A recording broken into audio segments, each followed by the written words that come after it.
What's up guys, check out this telescope. So it comes in a really nice carry bag, which is really great. So when we open this bag up, there's lots of things inside that I want to talk about with you. So first of all, it comes with an instruction manual on how to put it together and how it works, which is very important. So there's the manual.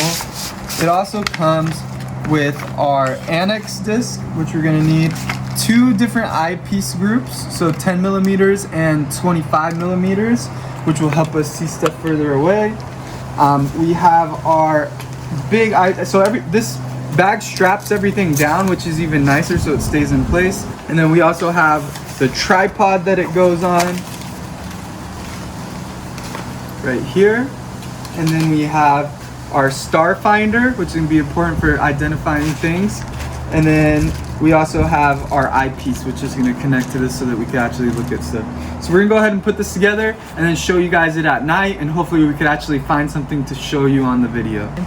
Alright guys, we got it assembled. Pretty easy assembly. All you do is screw the stuff on and then tighten it with these little tighten things. So the eyepiece goes here, the magnifying glass, and then the eyepiece goes on top. The star finder just slides right in here and then you lock it into place.